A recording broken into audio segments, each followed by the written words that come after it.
아멘.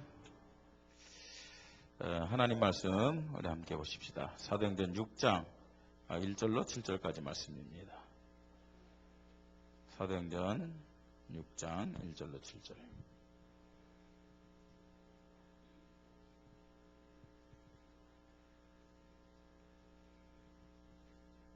교도하십니다. 그때 제자가 더 많아졌는데 헬라파 유대인들이 자기의 가부들이 매일 구제에 빠짐으로 히브리파 사람을 원망하니 12사도가 모든 제자를 불러 이르되 우리가 하나님의 말씀을 제쳐놓고 접대를 입사하는 것이 마땅하지 아니하니 형제들아 너희 가운데서 성령과 지혜가 충만하여 칭찬받는 사람 7을 택하라.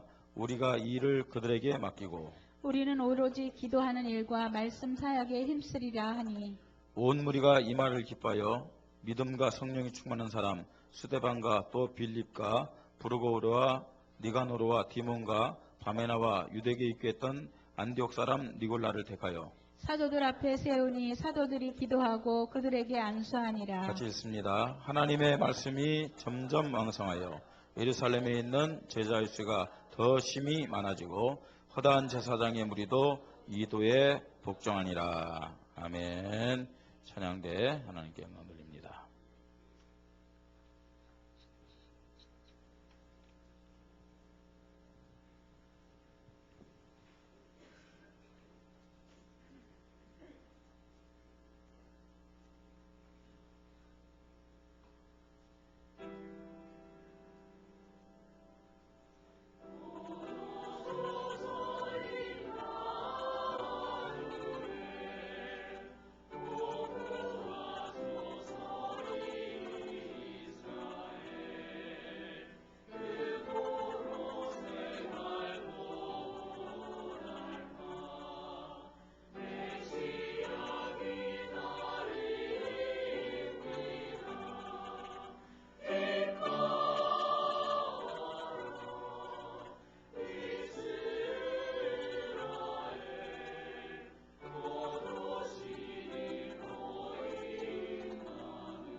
아멘.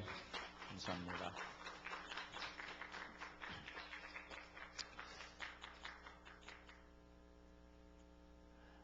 박수 너무 오래 치면 앵콜하라는 뜻을 알고 한 번 더 합니다.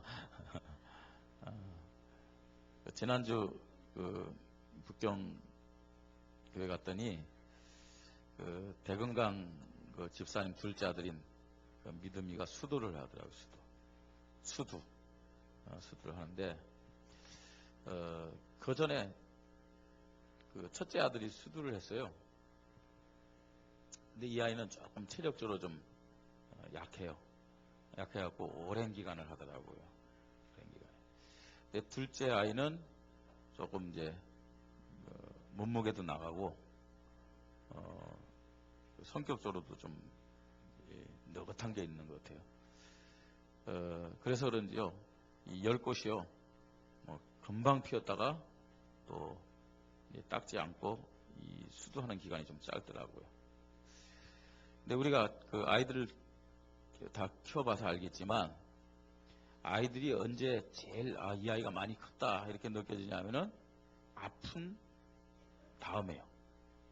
이렇게 보면은 아플 때는 참 안타까운 마음도 있지만요, 아픈 다음에 보면은 아이가 많이 컸다는 것을 우리가 제일 잘 느끼는 것입니다. 이 아이도요, 이제 그 아픈 다음에 열이 좀 내리고 좀 이제 움직일만 하니까 막 그 집에서 다니고 막 그러더라고요. 그래서 여러 가지로 뭐 얼굴에 딱지는 아직까지 있는데 많이 큰 것 같아요. 많이 크고 지금은 뭐 연년생이기 때문에 그 지형도 뭐 이렇게 나이가 많지 않잖아요. 4살 뭐 이런데 막 때리는데 그냥 맞고 있는데, 야, 한 1, 2년 후면은 네가 오히려 때리겠다 이렇게 웃는 소리를 했습니다. 신앙 성장도 조금 비슷한 원리입니다. 우리가 문제를 만나고 또 어려움을 당할 때 사실은요, 그 문제를 통해서, 어려움을 통해서 우리가 어떤 믿음을 가지고 하나님 앞에 서냐에 따라서 우리가 이 신앙이 성장될 수 있어요. 그래서 문제 앞에서 어떤 사람은 시험 들고 또 낙심하고 그런 사람도 있는가 하면은 그 문제를 뛰어넘어 가지고요, 신앙이 잘 성장되는 그런 사람들을 볼 수가 있습니다. 욥이라는 사람은 그 문제에 대해서 이렇게 하나님 앞에 고백을 했습니다. 뭐라고 고백했느냐? 그러나 내가 가는 길을 누가 하신다고요? 그가 하시나니 그가 나를 단련하신 후에는 어떻게 나간다고요? 내가 순금같이 되며 나오리라. 그러니까 하나님 자녀들에게, 우리에게 문제를 주는 목적이 뭐냐? 그 목적이 뭐라고요? 우리를 뭐 하시기 위해서요? 단련시키기 위해서. 우리에게 있는 불순물들을 다 제거하면서 단련시키기 위해서요. 우리의 불신앙을 다 무너뜨리고 말입니다. 참된 믿음의 사람을 세워주기 위해서 하나님이 우리에게 문제를 허락하신다고 욥은 고백하고 있어요. 그러니까요, 그냥 이론적으로 하는 말이 아니라 성경에 나오는 많은 인물 중에서 제일 많은 고난당한 사람이 누구냐? 누굽니까? 욥이라는 사람입니다. 이 고난을 이기고 승리한 욥이라는 사람의 간증입니다. 경험담입니다. 문제는 그냥 오는 것이 아니라 나를 단련하기 위해서, 나를 축복하기 위해서 하나님이 허락하신 것이다. 개인 신앙뿐만 아니라 교회도 역시 마찬가지입니다.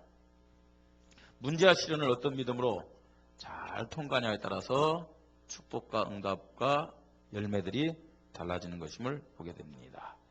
그 사실을, 그런 내용들을 오늘 우리가 읽은 이 본문에서 우리는 잘 알 수가 있는 것입니다.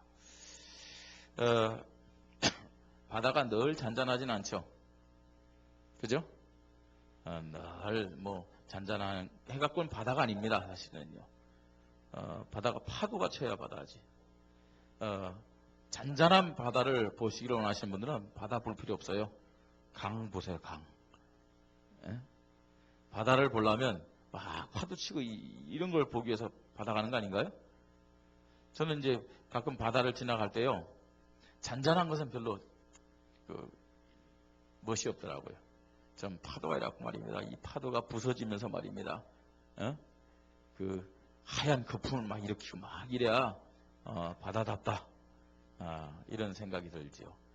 실제로 바다가 이 파도가 크게 쳐야 뭐가 되느냐? 다 정화하는 거 아니겠습니까? 그죠? 더러운 것들 다 정하는 겁니다. 그냥 파도가 치는 게 아니에요. 그게요, 이 지구를 정하는 그 법칙입니다, 여러분.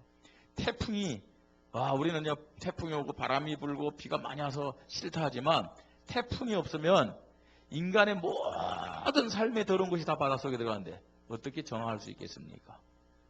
그래서요, 태풍이 불어 바다가 큰 파도를 치는 것도 다 하나님의 계획인 줄 믿으시 바랍니다. 그죠? 그래 가지고요, 인간을 깨끗하게, 지구를 깨끗하게 청소하는 거예요. 늘 잔잔한 것이 바다가 아니듯이 우리 인생도요, 늘 평안하면 좋겠죠. 아무 일 없으면 좋겠죠. 그죠? 그냥 문제 없이 말입니다. 그냥 행복하게 살았으면 좋겠죠. 근데 인생은 그게 아닙니다. 아니, 하나님은 그 꼴을 못 봅니다. 왜냐? 조금 아무 일 없이 행복해 보세요. 문제 없어 보세요. 인간이 어떻게 되냐? 어떻게 되겠어요? 타락해요. 인간이란 존재가 그렇습니다. 타락해요. 그래서 하나님이 우리에게 문제를 주시는 이유가 뭔지 알아야 돼요. 어려움을 주시는 이유가 뭔지 알아야 돼요. 왜요? 왜 문제를 주겠어요? 왜 어려움을 주겠어요? 정신 차리라고. 참 문제 없을 때 기도한다. 참 믿음 좋은 사람입니다. 그런데 대부분 문제 없을 때는 별로 기도 안 해요. 노아 시대 먹고 마시고 시집가고 장가가고 하는데 문제 없으면 대부분 기도 안 해요. 예? 문제 만났을 때 우리가 이러면 안 되겠구나 생각하고 하나님 앞에 기도할 때가 참 많습니다. 그죠? 그러니까 문제는 뭐예요? 정신 차리고 하나님 바라보라고. 하나님은 문제를 통해서 우리를 더 응답하시고 우리의 믿음을 더 크게 하심을 믿으시 바랍니다. 문제가 있을 수밖에 없고 또 문제 속에서 갈등하고 힘들어하고 고통스러워하는 것이 어떤 인생입니다. 그게 인생이에요. 왜 그러느냐? 이 세상 자체가 완전하지 않습니다. 또 이 세상을 사는 우리 인간이 하나님의 자녀가 완전하지 않다는 사실을 알아야 됩니다. 예? 그 우리의 불완전성, 또 교회가 이 땅에 있는 동안 완전한 거 아니잖아요. 그죠? 교회도 온갖 문제가 많습니다. 구원은 받았지만 목사나 우리 장로님들이나 모든 성도들이 완전하지 않다고요.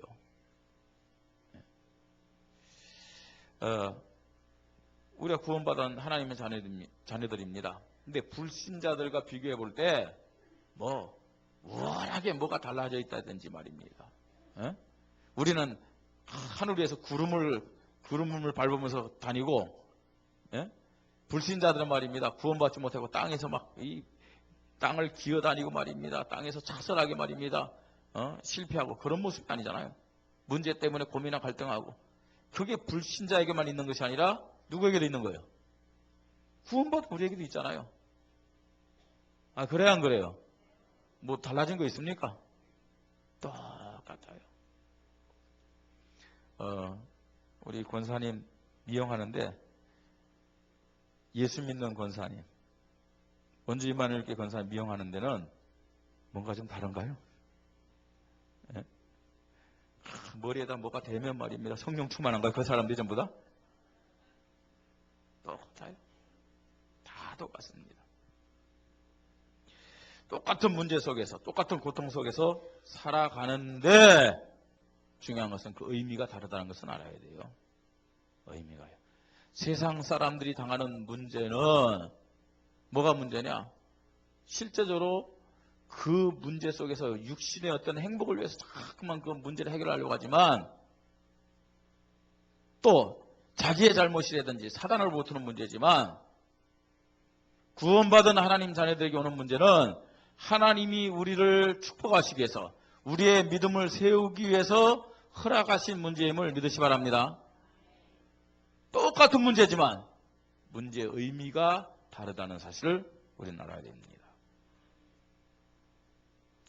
그렇기 때문에 문제 앞에서 우리가 어떤 생각을 가지고 어떤 믿음을 가지고 영적 싸움을 하면서 살아가느냐 하는 것이 너무 중요하다는 것을 알아야 됩니다.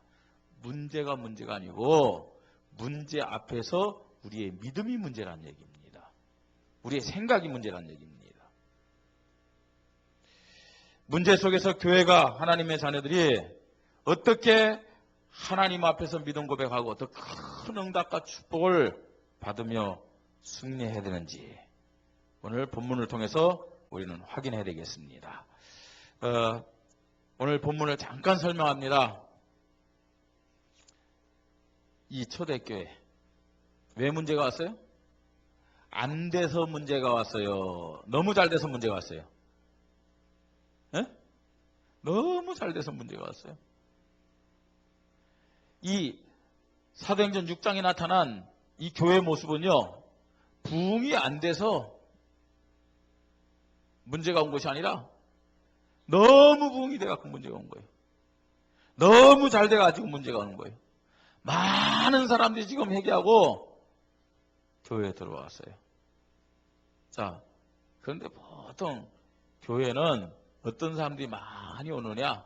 성공한 사람, 뭐 축복받은 사람, 뭐 부자, 세상에서 말입니다. 뭐 이름 있는 사람, 이런 사람도 물론 오지만 대부분 어떤 사람들이 많이 와요? 예, 가난하고 힘이 없고 약한 사람들이 대부분 많이 와요. 또 그것이 하나님의 방법이기도 합니다. 하나님의 방법이기도 해요. 그러니까 그런 사람들이 많이 한데 그 대표적인 사람들이 오늘 본문에 있는 어떤 사람이에요? 과부들요. 과부들. 가난한 과부들이 많이 왔어요. 그러니까 이런 사람들이 오니까 부자들이 재산 있는 사람들이 또 재산이 없어도 믿음 있는 사람들이 어떻게 했습니까? 자기 재산을 팔아서 교회에다 헌금하잖아요. 구제를 합니다. 자, 구제를 하다 보니까 일부러 그런 건 아닌데 한쪽으로 좀 치우쳤어요. 그렇잖아요. 지금 어떤 사람들이 이런 모든 일을 한 거예요? 처음에 어떤 사람들이 모든 일을 한 거예요? 12사도가 교육자들이 일을 한 거예요. 교육자들이. 지금요, 숫자대로 볼 때 대략 지금 10,000명이 넘습니다. 10,000명이 넘어요. 이날의 제자의 수가 얼마나 됐다고요? 3,000이나 더 하더라 그랬어요. 안진뱅이 일으켰는데 회개하고 돌아온 사람이 남자만 얼마라고요? 5,000명 됐다고 그랬어요. 그러니까 대략적으로 이 교회는 지금 10,000명이 훨씬 넘는 교회예요. 근데 사도 몇 명이요? 마띠아까지 합쳐갖고 12명이요. 그 사람들 다 관리하고 말입니다. 구제하고 돌보고 막 이러는 거예요. 그러니까 얼마나 복잡했겠습니까? 일부러 그런 건 아닌데 그래도 그게 나름 터스가 있었을 거 아니에요. 교회에 내분이 생겼어요. 어떤 내분이 생겼어요? 히브리파 가부와 헬라파 가부의 내분이 생겼어요. 히브리파 가부는 누구예요? 히브리파 가부는 누구예요? 예? 본토 사람들.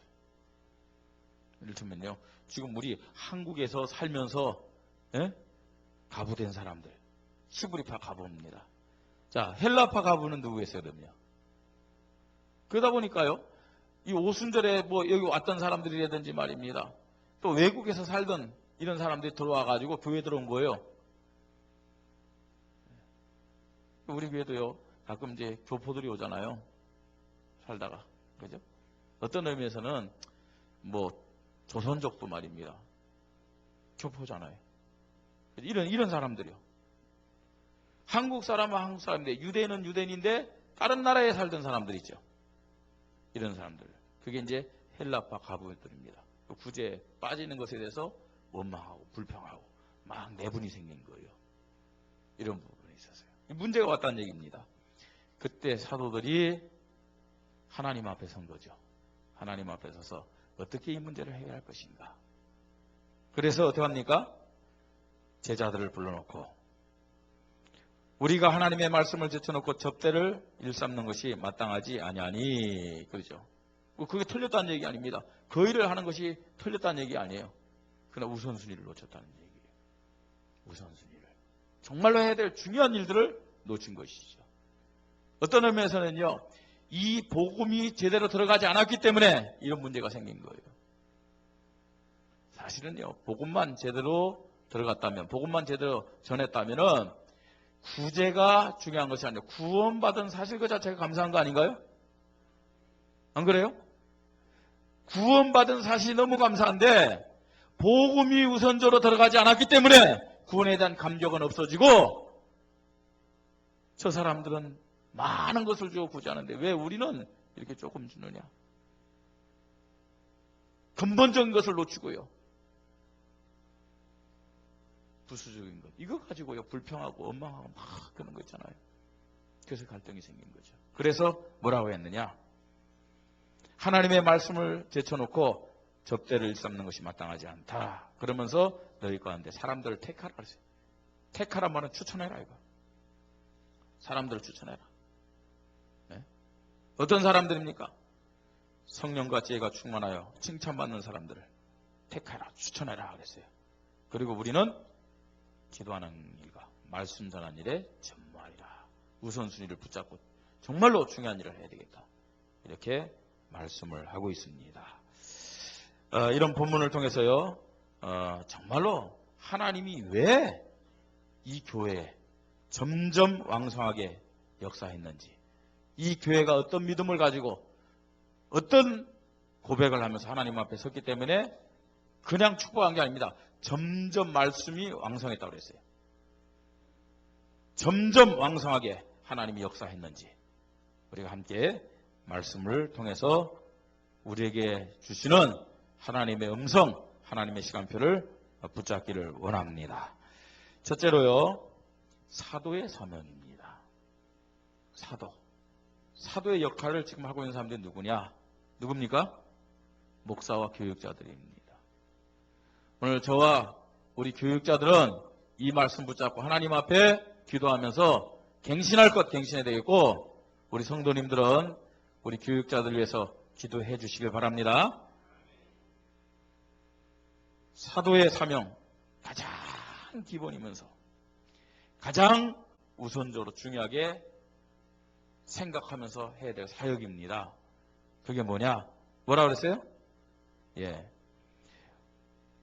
우리는 오로지 기도하는 것과 말씀 사역에 힘쓰리라 그랬습니다. 그래서 가장 중요한 것이 말씀입니다. 말씀. 이 말씀을 우리 교육자들이 먼저 하나님 앞에서 받아야 돼요.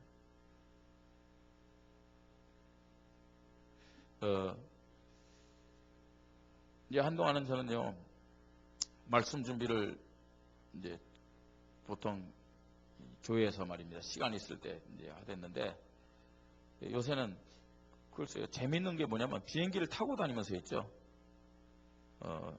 그 시간이 제일 사실 어떤 면에서는 아깝기도 하고 또 이렇게 무료해요.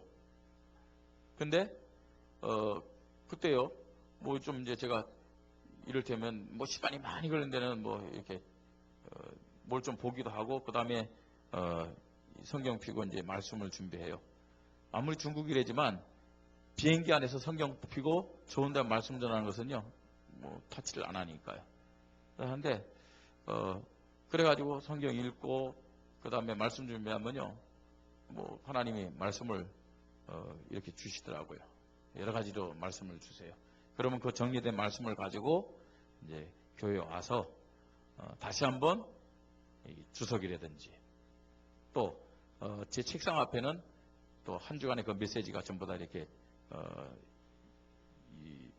녹취돼 가지고 다 올라와서 있어요. 그런 말씀을 서로 좀 보면서 비교를 하죠. 비교하면서 우리 성도들에게 이번 주는 이런 말씀을 주면 좋겠다. 그렇게 뽑습니다. 이제 그렇게 말씀을 제대로 준비한 때와 좀 막 급하게 준비한 때 있죠. 틀립니다. 분명히. 우리 교육자들은 늘요, 말씀을 마음에 담고 묵상하면서요, 내가 말씀을 전할 대상자들을 생각하면서 말씀을 준비해야 돼요. 그리고 하나님이 역사하기를요. 우리가 아무리 잘 준비했다 할지라도 하나님이 역사하지 않으면 안 되잖아요. 그래서 뭐 하느냐? 기도가 중요한 겁니다. 말씀만 가졌다고 중요한 것이 아니라 그 말씀에 하나님의 역사가 있어야 중요한 겁니다. 그래서 뭐 해야 되냐? 말씀과 기도한 일에 전무하는 것이 기본이면서도 가장 우선해야 될 사역이다. 이렇게 말씀을 드릴 수 있습니다. 그래서요, 우리 성도님들은 우리 교육자를 위해서 기도할 때 늘 말씀으로 준비되고 말씀으로 충만한 교육자들 되게 하여 주시옵소서. 기도해 주시기 바랍니다. 그리고요, 말씀의 능력이 나타나도록 기도하는 교육자들 되게 해달라고 기도를 해야 됩니다. 자, 그러면요, 정말로 그 말씀이 하나님이 기뻐하는 말씀이고 또 그 말씀의 능력이 우리 교육자들 개개인에게 나타나는 증거가 뭐냐? 그게 뭔지 아십니까? 교육자들에게 복음 전도의 열매가 나타나는 거예요. 예. 사도의 사명이 뭐냐? 말씀과 기도에 전무하는데 그걸로 끝나는 것이 아닙니다. 정말로 말씀과 기도에 전무하여 하나님이 역사한다면은 사도들을 통해서 복음이 현장에 증거될 줄 믿으시 바랍니다. 그렇게 나타나야 됩니다. 보통 우리는요, 일반적으로 그냥 말씀 준비하고 기도하면 설교하면 끝난다 그렇게 생각하잖아요. 근데 말씀과 기도에 전무한다는 그 의미는 설교의 의미도 있지만 또 한편으로 현장에서 복음이 증거되는 그런 의미도 있는 거예요. 그래서 우리 교육자들 하나님 앞에서 이런 부분 응답을 받아야 됩니다. 우리 성도님들이 우리 교육자들 위해 기도할 때 그냥 말씀을 준비하고 기도하면서 말씀을 전하는데 그걸로 그치는 것이 아니라 교육자들의 삶의 현장에서 복음전도의 역사가, 복음전도의 열매가 나타나게 하여 주시옵소서. 여러분 기도해 주시기 바랍니다. 예. 두 번째입니다. 우리 중직자들의 기준과 사명입니다. 중직자들. 오늘 본문에 기록된 중직자들. 어떤 믿음의 기준을 가지고 어떤 사명을 감당해야 되느냐. 이 중직자는 누굴 말하겠습니까? 중직자들은 어떤 자들 말합니까? 여기에 안수하여 집사를 세웠다고 얘기하지만 이제 실제적으로 여기에서 세운 7 집사는 단순한 7 집사가 아닙니다. 이들이요, 예를 들어서 빌립 같은 사람은 뭐도 행했느냐? 에디오피아 내시에게 뭐도 행했어요? 세례도 행했어요. 더 나가서요, 사도행전에 보면은 12 사도가 복음 전한 역사보다도 이런 7 집사들이 복음 전한 역사가 더 크게 나타난 부분도 있어요. 그렇기 때문에 여기서 말하는 7 집사는 단순한 안수 집사만을 의미하지 않고 지금 현재 교회 내의 장로를 의미하기도 합니다. 장로를요. 자, 그렇기 때문에 여기 중직자는 장로, 또 집사, 또 권사, 더 나아가서 교사, 사명자들도 다 포함이 됩니다. 중직자니까요, 장로님들만 생각하고 나는 아니겠거니, 또 혹은 안수 집사님, 권사님만 생각하면서 나는 아니겠거니 그렇게 생각하면 안 됩니다. 예. 어떤 의미에서는요, 우리 서리 집사님들도 다 포함될 수 있어요. 자, 어떤 기준을 가져야 되냐? 먼저 뭐 해야 된다고요? 성령 충만. 성령 충만. 여러분, 성령 충만 받는 최고의 원리, 최고의 방법이 뭐예요? 기도입니다. 성령 충만이란 것은 하나님 앞에서의 믿음입니다. 하나님 앞에서의 믿음. 모든 중직자들은 하나님 앞에서 성령 충만을 위해서 기도해야 될 줄 믿습니다. 하나님 앞에서의 믿음이에요. 성령 충만할 때 교회의 주인 대신 그리스도의 말씀에 순종할 수가 있는 거예요. 성령 충만 반대가 무슨 말인 것 같습니까? 성령 충만 반대. 그게 뭐예요? 마귀 충만이요. 네, 마귀 충만. 그건 어떻게 보면 틀린 말은 아닙니다. 틀린 말은 아닌데 성령 충만 반대는 내가 주인 되는 겁니다. 성령 충만 안 될수록 누가 주인 된다고요? 내가 주인 돼요. 그러니까 뭘 앞세우겠어요? 내 생각을 앞세우고 내 방법을 앞세우고, 그렇죠? 하나님 말씀보다는요. 성령 충만 받으시기 바랍니다. 모든 정직자들이 성령 충만해서 하나님을 기쁘시게 하는, 하나님께 인정받는 믿음의 사람들 되십시다. 자, 그 다음에요. 지혜 충만은 뭘 말하겠습니까? 지혜 충만이요. 지혜가 뭐가 지혜입니까? 근본적으로. 지혜가요. 다른 것이 지혜가 아닙니다. 사람을 살리고 세우는 것이 지혜예요. 알겠습니까? 사람을 살리고 세우는 것이 지혜예요. 그러니까 인간적인 속된 말로 잔머리가 아니라는 얘기입니다.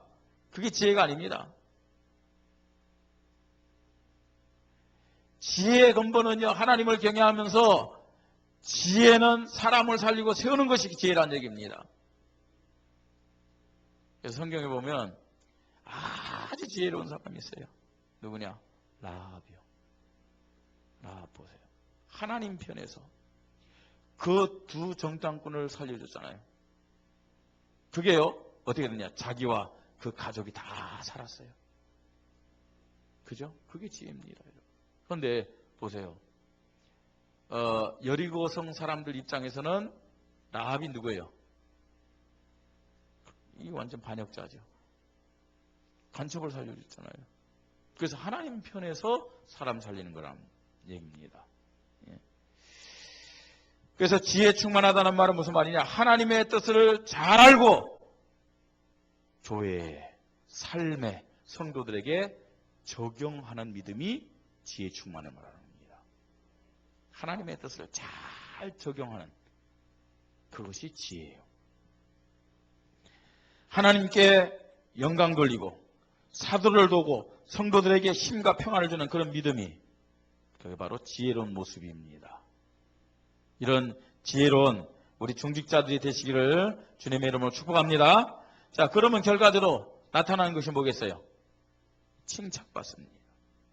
하나님에게 칭찬받고, 사도에게 칭찬받고, 성도에게 칭찬받고, 불신자에게 칭찬받습니다. 인정받는다는 말이에요. 칭찬 듣는다는 말은 인정받는다는 얘기입니다. 그 다음에 칭찬받는다라는 그것은 다른 말로요, 성령 충만, 지혜 충만의 증거가 있는 자다 라는 의미이기도 합니다. 우리 중직자들이 인정받기를 바랍니다. 지혜 있는 사람이 돼서 하나님께 인정받고요. 또 목사에게, 교육자에게 인정받고요. 그 다음에요, 성도들에게 인정받고, 더 나아가서 누구에게까지요? 불신자들에게까지. 그게 지혜로운 자입니다. 우리 중직자들이 이렇게요, 인정받으려면 하나님 앞에 기도하여 성령 충만한 믿음이 있어야 될 줄 믿습니다. 예, 기도해야 됩니다, 여러분. 특별히 부탁을 드립니다. 간절히 부탁을 드립니다. 우리 교육자들은 말할 것도 없고요. 교육자들은 너무 몸이 아파하고 그럴 때 있잖아요. 새벽에도 못 나올 때 있는데 못 나올 수 있어요. 연약하기 때문에. 근데 우리 교육자들 중심은요, 내가 아파서 기도하다가 죽어야 되겠다. 그런 중심을 가지고 할 수 있으면 기도해야 됩니다. 기도하다 죽으면 뭐예요? 순교입니다. 어차피 죽는 거, 한 번 죽는 거 멋있게 잘 죽자고요. 예? 우리 장로님들, 또 우리 안수집사님들, 우리 권사님들, 지금 교회 시간표는 기도 시간표입니다. 새벽 기도부터요. 또 우리 금요 기도예요. 깨달아야 됩니다, 여러분. 왜 그렇잖아요. 그런 얘기 있잖아요. 내가 시집을 가고 싶은데, 또 장가를 가고 싶은데 앞에 똥차가 있어갖고 못 간다고. 네? 그러니까요, 여러분, 중직자들이 기도 안 한다? 똥차 같은 거예요. 성도들 볼 때는요. 그게 굉장한 의미가 있습니다, 여러분. 그게 걸림돌이 되고 장애물이 되는 거예요. 우리 중직자들 고장난 차들 되지 마십시다. 똥차 되지 마십시다. 걸림돌 되지 마십시다. 장애물 되지 마십시다. 하나님이 역사하기를 원하는데요. 돼요. 강단에서 이렇게 얘기하면 율법이다 부담된다. 아니에요. 그걸 율법으로 부담이다 이렇게 받는 자체가 어떤 면에서는 하나님 앞에 바른 믿음이 아니에요. 네? 그럼 하나님이 여러분에게 문제 주는데 그럼 하나님 율법입니까? 아니에요. 정말 우리는요. 나 자신이 나를 통해서 교회가 하나님의 축복을 받아야 되는데 제일 우선해야 될 것이 뭐냐? 기도입니다. 기도. 성령 충만 받으십시다.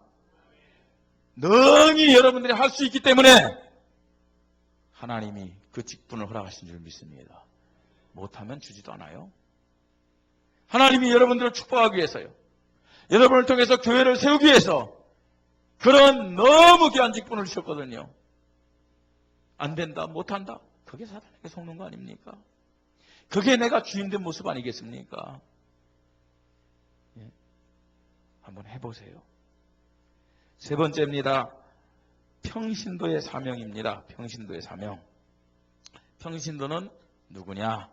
초신자, 새신자, 또 우리의 후대들인 렘넌트들 다 평신도라고 얘기할 수 있겠죠. 평신도는 뭐만 하면 되느냐? 사실은요. 줄 잘 서서 따라가기만 하면 됩니다. 줄 잘 서서요. 잘 따라가기만 하면 돼요. 그죠? 줄만 잘 서면요. 되는 거예요. 네? 순종하고 따라가는 믿음만 가지면 됩니다. 사실은요. 보세요. 지금요. 사람들이 추천해가지고 사도들이 7집사를 세웠어요. 7집사를 세웠는데 놀라운 것은요. 뭐 불평했던 사람들을 만족시키기 위해서 그런 건 아니에요. 하나님 앞에 기도하면서요. 추천한 사람들 다 세웠거든요. 어떤 사람들 세운지 아십니까? 7명의 집사를 세웠는데 6명이 헬라파 유대인들이에요. 헬라파 유대인. 이 전부 다 헬라파 유대인들의 이름입니다. 헬라식 이름들입니다. 그 다음에요. 한 명은요. 또 누구냐? 마지막 사람 누구예요? 마지막 사람 이름 뭐예요? 니골라죠. 니골라는 누군지 아십니까? 이방인이에요. 이방인이 유대교에 개정했다. 기독교로 들어온 사람이에요. 이런 사람을요. 교회 중직자로 세운 거예요.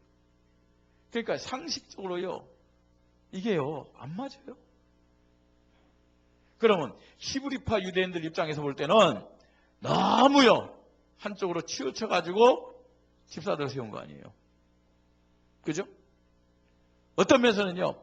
전통적인 생각을 가지고 볼 때는 너무 파격적이에요. 이건요. 파격적인 것을 따라서 혁명적입니다. 혁명적인 거예요. 자, 그런데 교회는 성도들은 어떻게 했어요? 거기에 뭐 했느냐? 순종하면서 따라가는 믿음을 고백했어요. 순종하면서 따라가는 믿음. 그런 사도의 가르침에 순종하였고 기뻐했습니다. 그 다음에요. 그들은요. 감사하는 믿음이 있었어요. 성도들은요. 복음 있는 교회, 전도 선교에 방향 맞춘 교회, 하나님이 기뻐하는 교회의 만남에 여러분 감사하는 믿음이 있기를 바랍니다. 우리가요. 하나님의 은혜로 구원받은 것도 감사한데요. 정말로 복음 있는 교회를 만난 것 얼마나 감사합니까? 감사해야 됩니다. 여러분. 또 많은 교회가 말입니다. 교회에서 많은 일을 하는데 정말 하나님이 가장 중요하게 하나님이 마음에 손하는 전도 선교에는 별로 관심 없는 교회가 참 많아요. 하나님 우리 교회에 은혜 주셔서 전도 선교에 올인하고 방향 맞춰도록 축복하셨습니다. 여러분 이런 교회에서 신앙생활한 거 정말 우리 감사하십시다. 예. 목사가 잘났다면 목사가 아무리 한다 할지라도 하고자 한다 할지라도요. 장로님들이 성도님들이 협조를 안 하면은 할 수가 없어요. 그런데 어쨌든요, 우리 교회는요, 목사도 그렇고 우리 장로님들도 그렇고 모든 중직자들, 모든 성도들이 하나 돼서 전도하고 선교하잖아요. 예? 이런 교회를 만나서 신앙생활하는 것 우리는 감사해야 될 줄 믿습니다. 그 다음에 우리 평신도들은 어떤 믿음을 가지면 되느냐? 작은 것부터 실천한 믿음을 가지면 됩니다. 작은 것부터요. 그 작은 것이 뭐냐? 우선적으로 예배에 승리하시기 바랍니다. 예배에 승리하시고요. 그 다음에 옆에 가만히 보세요. 옆에 가만히 보면 장로님들도 보고 우리 안수집사님들 보고 우리 중직자들 보면서요. 기도하는 거 보고 배우세요. 아시겠습니까? 목사 보고 배워라, 교육자들 보고 배워라 하면 여러분들이 배우려고 하기보다는 포기를 먼저 할 것 같으니까 여러분 가까이 있는 장로님들을 보고 그 다음에 안수집사님을 보고 권사님들을 보고 기도를 배우시기 바랍니다. 그러니까 우리 안수집사님들, 권사님들, 장로님들이 중요하다는 얘기입니다. 평신도들이 나를 보고 예배를 배워야 되고 나를 보고 뭘 배워야 돼요? 기도를 배워야 됩니다. 나는 저 장로님 보니까, 나는 저 안수집사님을 보니까, 나는 저 권사님을 보니까, 나는 저 사명자를 보니까 정말로 기도에서 응답받아야 되겠구나. 근데 나는 새벽기도 나는데 잘 못 일어나겠다. 그러면 그분한테 연락해서 갈 때 나 좀 깨워주세요. 그러면 되는 거예요.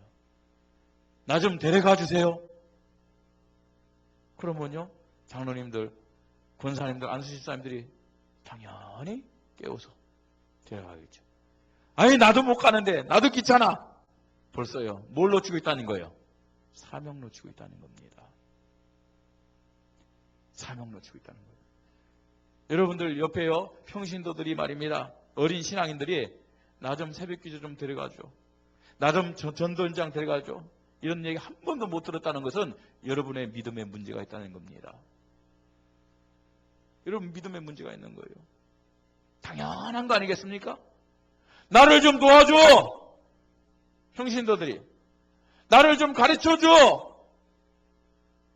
당연한 거 아니겠습니까? 누구에게 말하게 되겠습니까? 그걸요. 예? 목사에게요. 목사에게 말하고 목사가 이 집 저 집 다니다가 문제 생긴 게 지금 사도행전 6장이라니까요. 그런 사람들을 도와주고 그런 사람들을 이렇게 세우라고 누굴 세웠느냐? 교회 중직자들을 세웠음을 믿으시 바랍니다. 그 역할을 할 때요. 하나님 그 교회를 축복하는 거 아닙니까?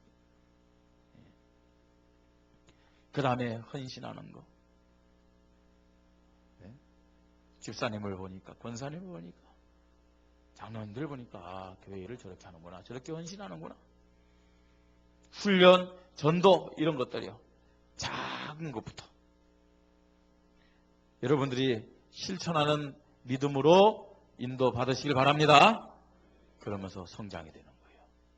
성장이. 모르는 거 있으면요, 괜히 아는 척 하지 말고, 자존심 상해갖고 말이야, 자존심 내세갖고 많이 가지 말고 옆에다 얘기를 하세요. 가르쳐 달라고요.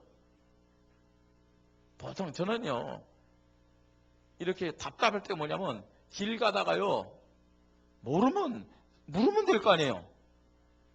근데 묻지도 않고 자기도 길을 모르면서 대강진자였고요, 끝까지 찾으면서 헤매는 사람도 있죠. 이야, 참 고집도, 그걸 뭐라고 하냐면 똥고집이라는 거예요. 그럼 다른 사람도 힘든 거예요. 옆에 그냥 물으면 되잖아요. 그죠?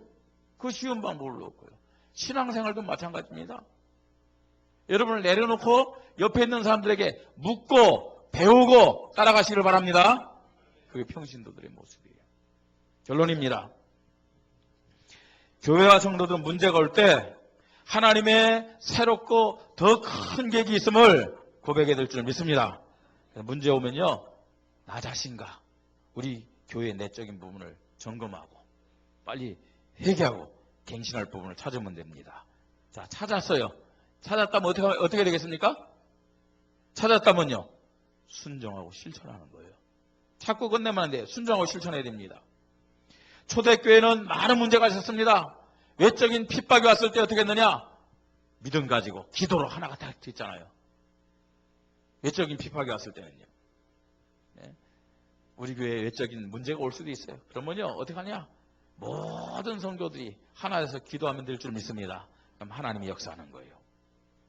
내적인 시험과 내분 어떻게 했느냐? 하나님의 계획, 하나님의 시간표 깨닫고 빨리 어떻게 했느냐? 회개하고 갱신했어요. 바꿨다는 얘기입니다. 바꿨어요. 사명을 회복하며 개혁적으로 일꾼을 세웠습니다. 여기에 모든 성도가 감사함으로 순종하며 한 믿음이 된 것입니다. 이때 하나님이 어떤 축복을 주셨느냐? 여러분 7절 보세요. 7절. 자, 7절 보세요. 그 결과로 하나님의 말씀이 어떻게 해요? 점점 왕성하여. 말씀의 능력, 교회와 현장이 더 크게 나타났다는 겁니다. 그 다음에 뭐가 많아졌어요? 제자의 수가 더 힘이 많아지고 전도의 열매가 더 크게 나타나고 부흥의 문이 열린 겁니다. 그 다음에 또요, 허다한 제사장의 무리도 이도에 복종하니라. 심지어는 핍박하던 종교인들까지도요, 교회로 들어오는 거죠. 뭘 잘해서가 아닙니다. 하나님 앞에 사명을 회복하고 이런 믿음의 그릇이 준비되면 하나님이 여기저기 있던 사람들을 교회로 보내주심을 믿으시 바랍니다. 이게 우리 교회의 그릇이 되어야 됩니다. 교육자는 교육자의 사명의 자리에, 중직자들은 중직자 사명의 자리에, 평신도들은 그걸 보고 배우고 작은 것부터 실천하고 순종하면서. 이게 진짜 성령 충만한 교회예요. 이게 진짜 복음의 교회 아니겠습니까? 하나님이 역사할 수밖에 없는 믿음의 교회입니다. 예. 여러분, 교회는 완전하지 않습니다. 문제가 많습니다. 그때그때마다 우리는 빨리 갱신하고 회개하고 바꿔야 될 줄 믿습니다. 예. 우리 모든 성도들과 교회 속에서, 교회가 문제 속에서 이런 참된 믿음이 회복되기를 바랍니다. 회개와 갱신, 또 사명 회복으로 하나님이 계속 역사하면서 이 본문 말씀처럼 하나님의 소원을 이루고 하나님께 영광 돌리는 그런 믿음의 교회가 되어야 되겠습니다. 우리 말씀 붙잡고 이 시간 함께 기도하십시다. 하나님 나에게 이렇게 축복된 직분을 주셨습니다. 감당할 수 있기 때문에 주신 줄 믿습니다. 감당하지 못하는 것은 내가 주인 돼서 그렇습니다. 내 생각, 내 경험, 내가 알고 있는 짤막한 지식을 앞세우기 때문에 그렇습니다. 내려놓게 하여 주시옵소서. 내 자리가 어떤 자리입니까? 이것을 감당할 수 있도록 성령 충만을 나에게 허락하여 주시옵소서. 하나님이 나에게 주신 이 사명 감당하도록 하나님 정말로 나에게 믿음을 허락하여 주시옵소서. 기도해야 되겠습니다. 사도, 중직자, 평신도 정말로 이런 믿음의 고백을 가지고 사명을 감당하도록 우리 교회가 그래서 균형 있게 세워지고 믿음의 그릇을 가지고 하나님이 역사하는 교회가 되게 해달라고 우리 함께 기도하겠습니다. 하나님 아버지, 은혜를 감사합니다. 하나님의 자녀로 축복하심을 감사를 드립니다. 하나님, 복음의 교회로 축복하시고 하나님의 소원인 전도 선교 방향 맞춰서 하나님께 오늘도 영광 돌리도록 교회를 축복하시니 감사를 드립니다. 하나님 앞에 이런 놀라운 축복을 받았음에도 불구하고 개인적으로, 교회적으로 문제를 만나며 문제 속에서 때로는 고민하고 갈등하고 염려하며 불신하고 넘어질 때도 있습니다. 하나님 아버지, 오늘도 말씀을 우리에게 허락하신 것처럼 하나님이 우리 개인과 가정에 교회의 문제를 허락하신 이유가 뭔지를 깨닫게 하여 주시옵소서. 우리를 사랑하시고 우리를 축복하시고 우리를 하나님의 뜻을 이룬 일에 사용하게 하여 정말로 우리의 불신앙을 깨닫게 하시려고 문제를 허락하신 줄 믿습니다. 하나님, 문제 앞에서 우리 자신을 점검하고 회개하고 갱신하도록 은혜를 허락하여 주시옵소서. 새로운 시간표임을 깨닫게 하여 주시옵소서. 하나님 아버지, 정말로 우리의 것을 가지고 내가 주인 되어 문제를 정말로 생각하고 문제를 해결할 때는 염려할 수밖에 없고 불평할 수밖에 없고 원망할 수밖에 없습니다. 불신앙하여 실패할 수밖에 없습니다. 하나님의 계획을 붙잡고 믿음 고백하고 갱신하고 하나님의 새로운 그릇을 가지고 주님 앞에 설 수 있도록 역사하여 주시옵소서. 무엇보다도 정말 우리 교육자들과 중직자들과 모든 평신도들이 문제 앞에서 믿음을 고백하며 사명을 회복하도록 주님이 축복하여 주시옵소서. 하나님이여, 균형 있는 믿음의 모습으로 세워지게 하시고 하나님 정말로 각자 받은 사명을 잘 감당하면서 하나님이 축복할 수밖에 없는 하나님이 점점 왕성하게 역사할 수밖에 없는 교회의 믿음이 되도록 성령으로 역사하여 주시옵소서. 부족한 종에게 말씀과 기도와 복음 전파에 전무할 수 있는 믿음을 더하여 주시고, 하나님 늘 말씀 준비할 때 성도들을 마음에 품고 말씀을 준비하며 기도하도록 축복하여 주시고, 하나님이여 정말로 이론적으로만 말씀을 증거하고 기도하는 것이 아니라 하나님께서 기뻐하시는 그 증거로 복음 전파의 열매들이 나타나도록 주님이 은혜를 허락하여 주시옵소서. 주님이 우리 교회를 통해서 역사하시고 영광을 거둬 주시옵소서. 주 예수 그리스도의 이름으로 기도드립니다. 아멘.